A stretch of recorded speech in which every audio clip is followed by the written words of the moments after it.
Hello and welcome to Beyond the Church Walls here in the studios of Whitewater Community Television. I'm Pastor Martel Winburn, program host. We have in the studio with us today as a guest is Coach Billy Wright, the coach of Richmond High School's boys varsity basketball team.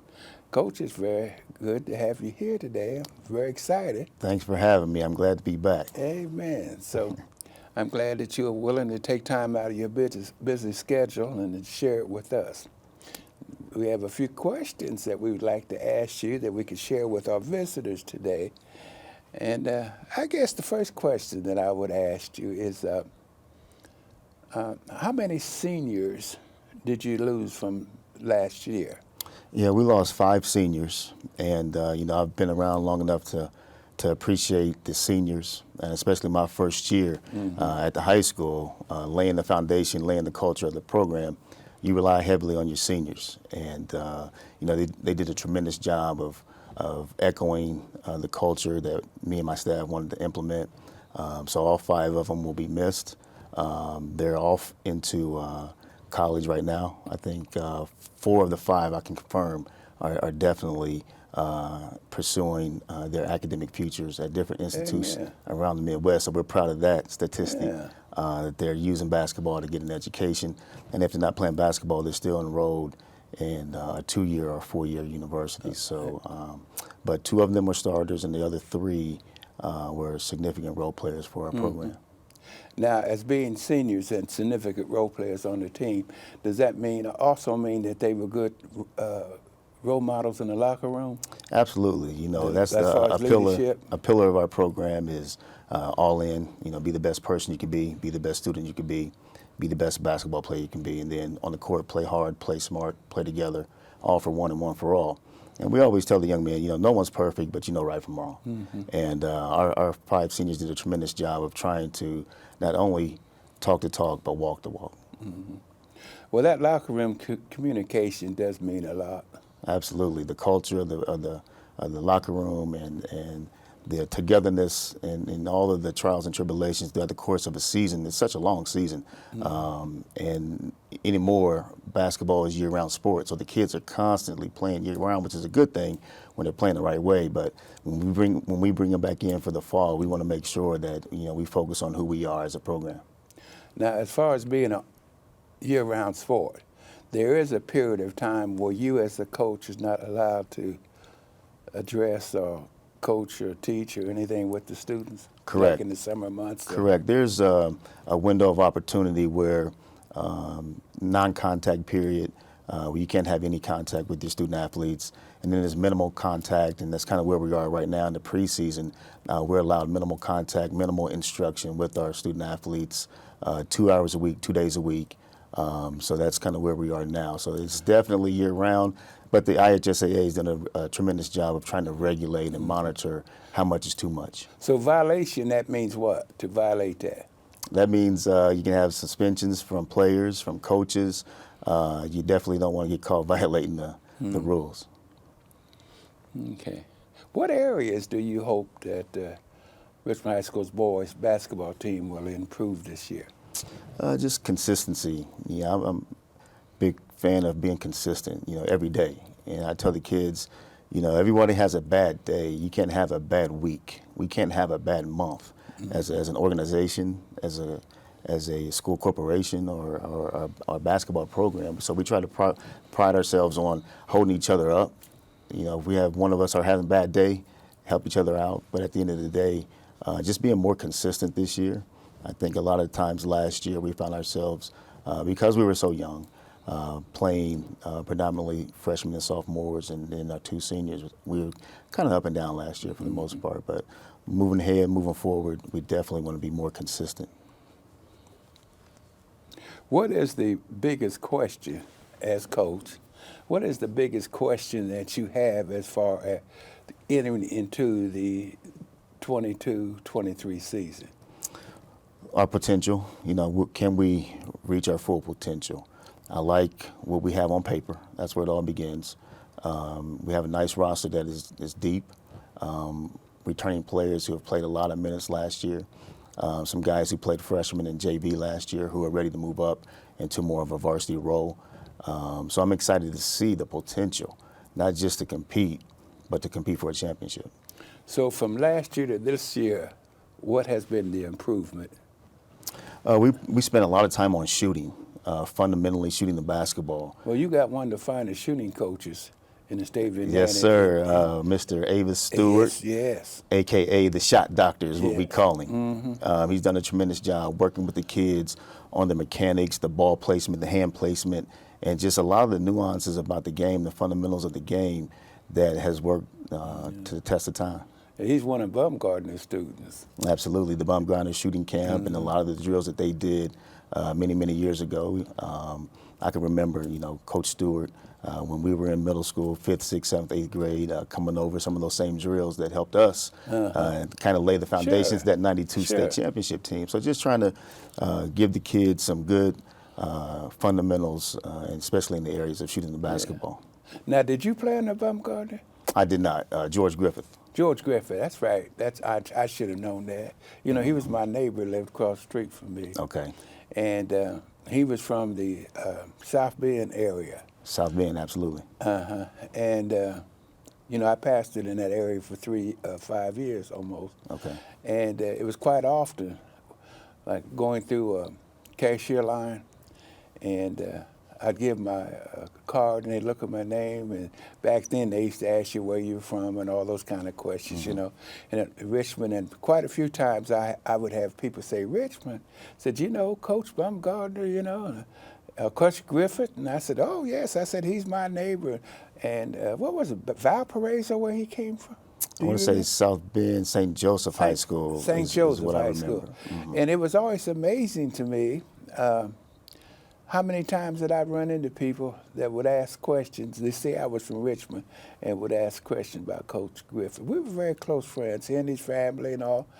Again, they lived just across the street from me, and we missed him. He was a good man. He's still around. He and his wife Ann live in the northern Indiana area, and he reaches out from time to time. We still keep in contact, and he wants me to full court press for the entire game, and we talk about that and strategic. And I have to remind him that the teams he had, they had no issue scoring the basketball, because when you press, you're gonna give up some layups, but as long as you can score at the other end. So right now, until we get our shooting where I like it, we have to be strategic on how often we press. Well, I believe in my heart that there was players. I won't call any names. One of them is deceased now, God bless his soul. But there were players who Griff gave a chance that under most coaches wouldn't have the opportunity to play basketball or to advance their experience on the hard court. And one of the things that I found that through sports, because I was more of a football and baseball and that type of player, but I played basketball also. But one of the things that I learned in team sports is teamwork, getting along with others. That's one reason I asked you the question about the locker room experience and what leadership role does the seniors or on your team play as a leadership role in the locker room, because that means a whole lot. But team sports taught me teamwork, how to work with others, how to get along with others, and to be a team player. And that's one of the things that Griff taught.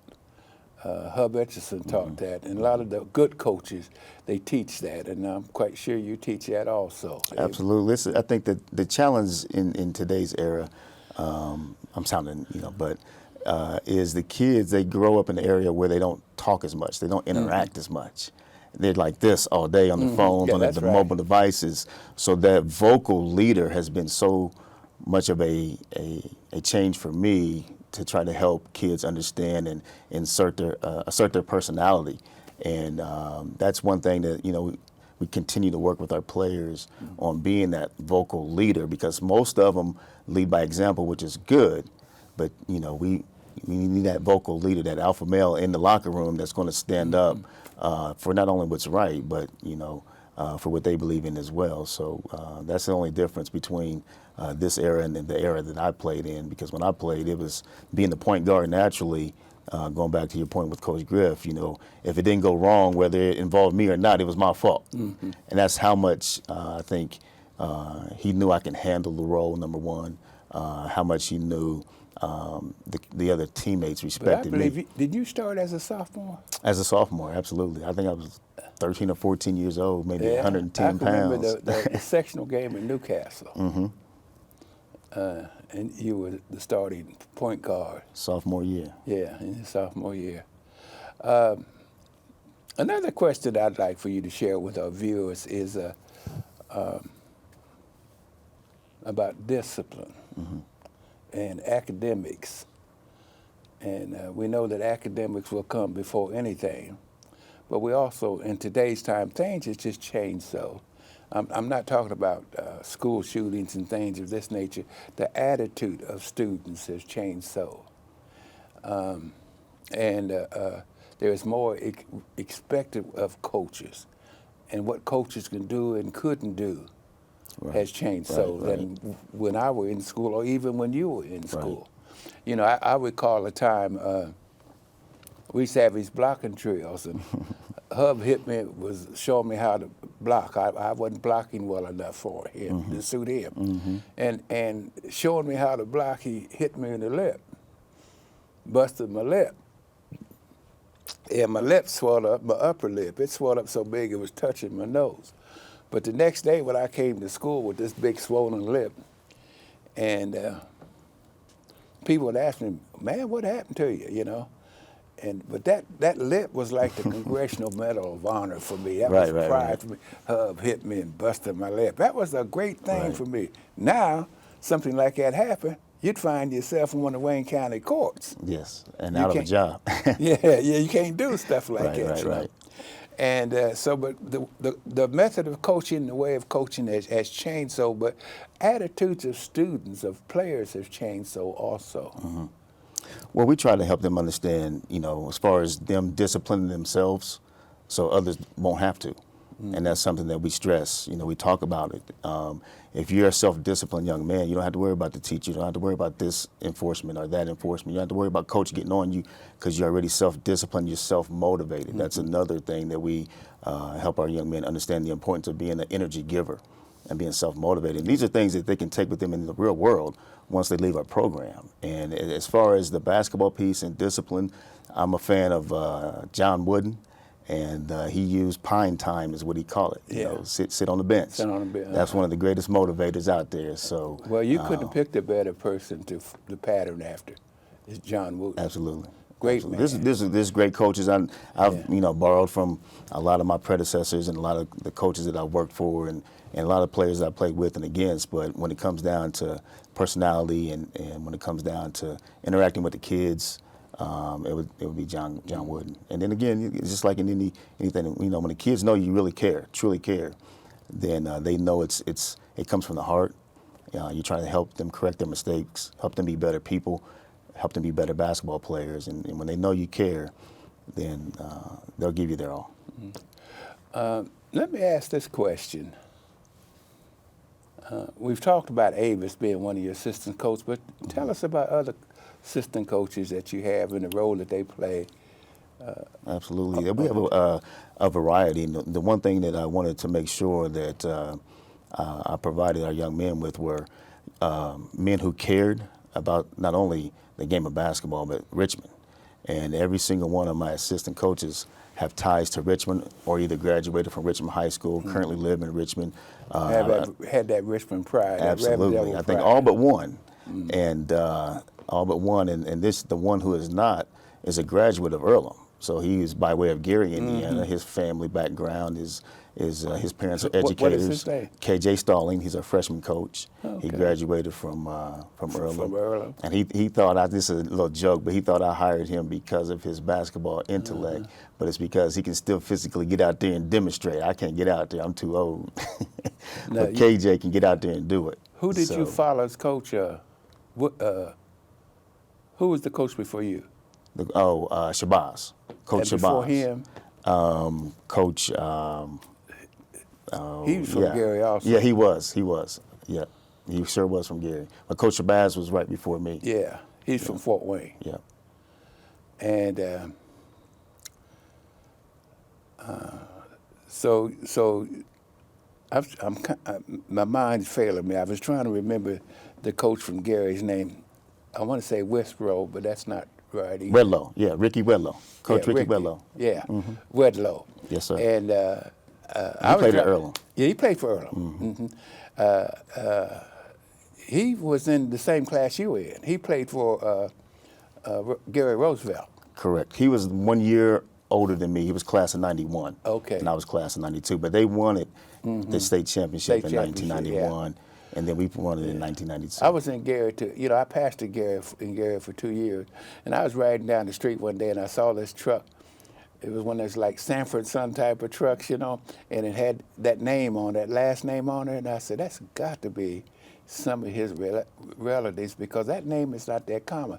So when the guy pulled into a parking lot, I pulled in behind him, and I asked him, I said, you know Rick? He said, oh yeah, so that's my brother, or cousin, you know, so that was interesting. Now, Richmond Red Devils are still part of the North Central Conference, is that correct? Absolutely. Who makes up the North Central Conference now? Phew, it's changed since I played, and they've added a few, and they Hardly so you anybody have we played. Well, you have Kokomo, Anderson, Marion, Marion. Muncie, Newcastle, Lafayette, Jefferson. Yeah. You have Arsenal Tech is now in it, which is we new played from our Tech, era. and we played Shortridge. McCutcheon That's is a newer one out of Fort Wayne. Yeah. So there's 2 or 3 new ones and 2 or 3 that's not in there anymore. But it's still tough. One of the toughest, that I've been around since I left. Obviously, Marion County schools over in Indianapolis are tough, but the old North Central Conference just has a lot of pride in those, one high school communities for the most part.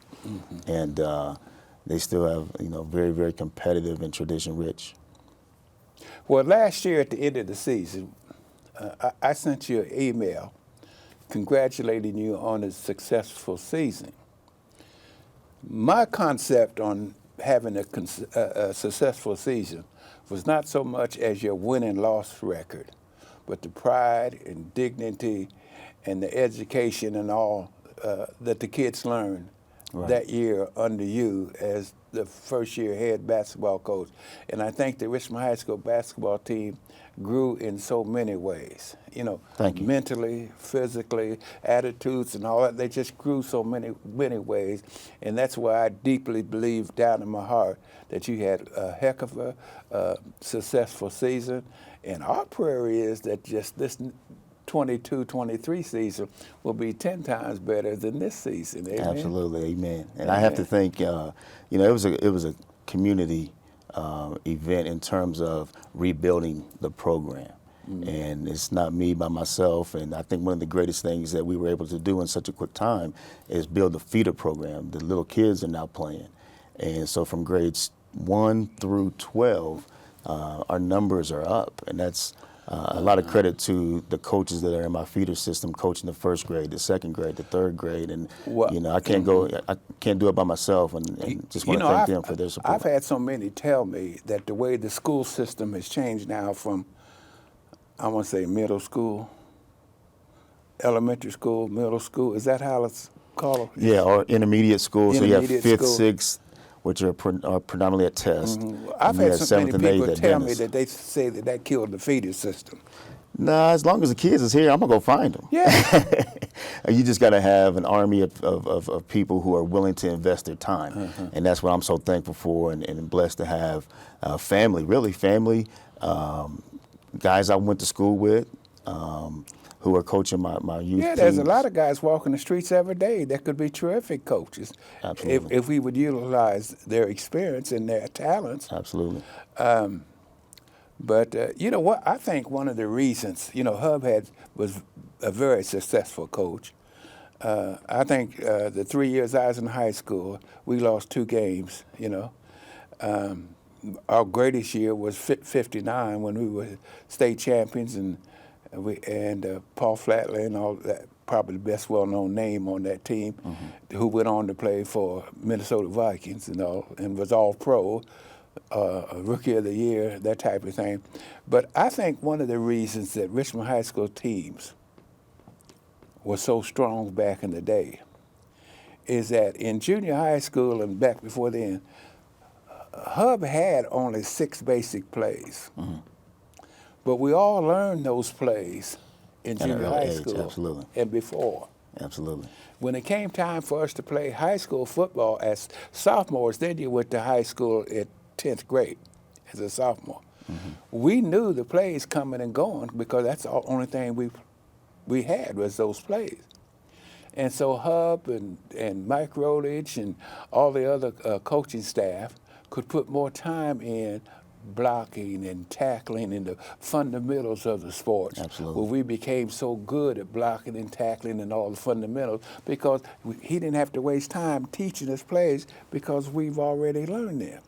And so that feeder system, I think back then made Richmond High School one of the powerhouses in Indiana and in the Midwest. That's a big part of it. And you hit it on the head by saying, by the time they get to me, it's not, it's not new. It's they've heard the cadence, or they understand the actions or the play calls because they've been doing it since 3rd, 4th grade. Now, obviously, each grade level we add to the puzzle.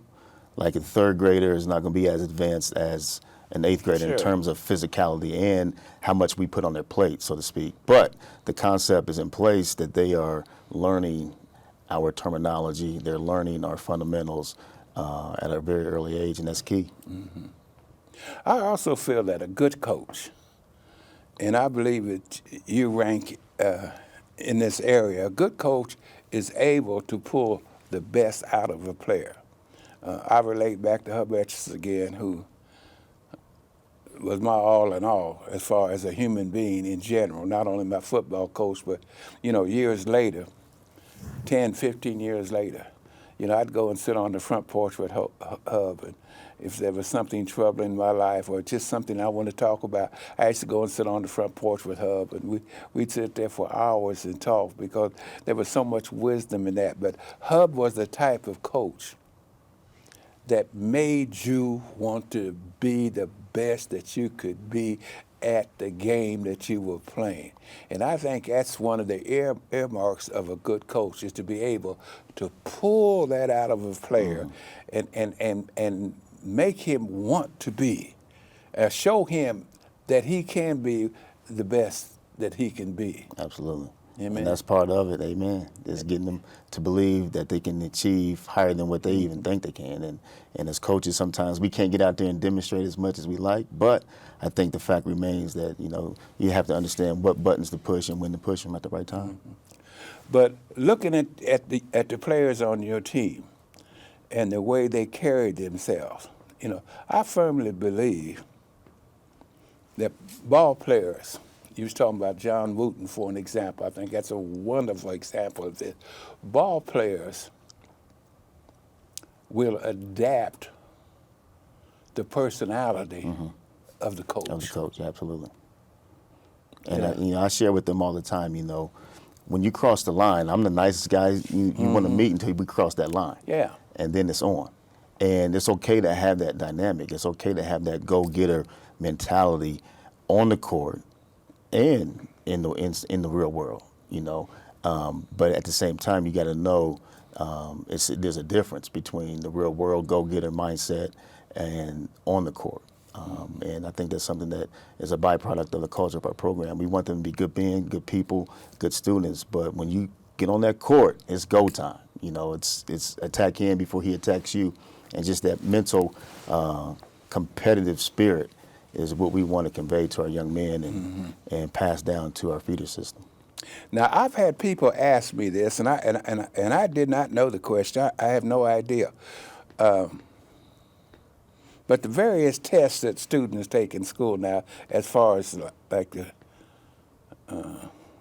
SAT or the SAT and those things, if a student fails that test or part of that test, does that eliminate his? Not exactly. There's 2 or 3 different ways to become a full qualifier.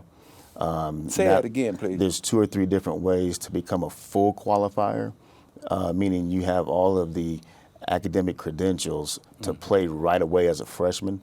And Division I has a standard of rules. NCAA Division II has a standard of rules. NCAA Division III has a standard of rules. So the rules are slightly different on the requirements. But what makes a player ineligible is a grade lower than a D. It's a combination, and what we try to say in our Academic program, ineligible, I'm saying. absolutely. What we try to say in our program is D's and F's are not acceptable. Just keep it simple.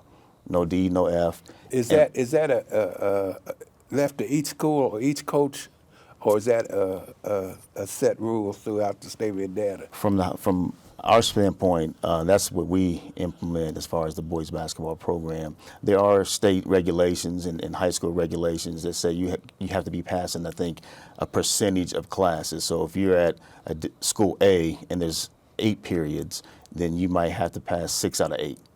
If you're at school B and there's only 6 periods, So if you got 5 classes, then and you fail one of those 5 classes, so you pass 4, you are still eligible you're to still play. in under that example, in that scenario, yes, you would be. See, back in my day, if you failed one of them, that was it. But you could play with D's and Correct. C's.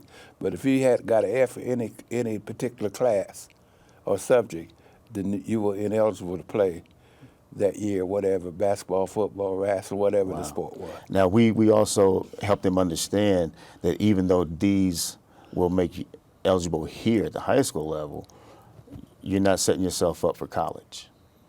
So we emphasize no D or F, A, B, or C, whatever's acceptable in your household, whatever your capability is. If you can get an A, get an A. Don't get a B or C because you are missing 15 homework assignments. That's not acceptable. Okay, my producers telling me that we're running out of time.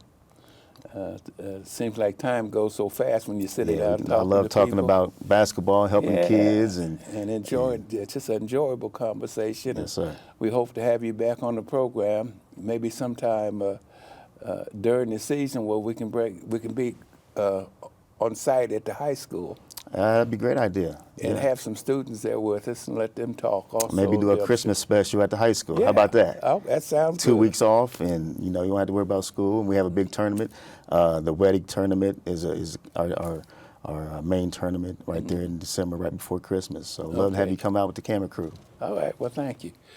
And to our viewers, we thank you for tuning in today, and may God be with you until we meet again. God bless you. God keep you. Be safe.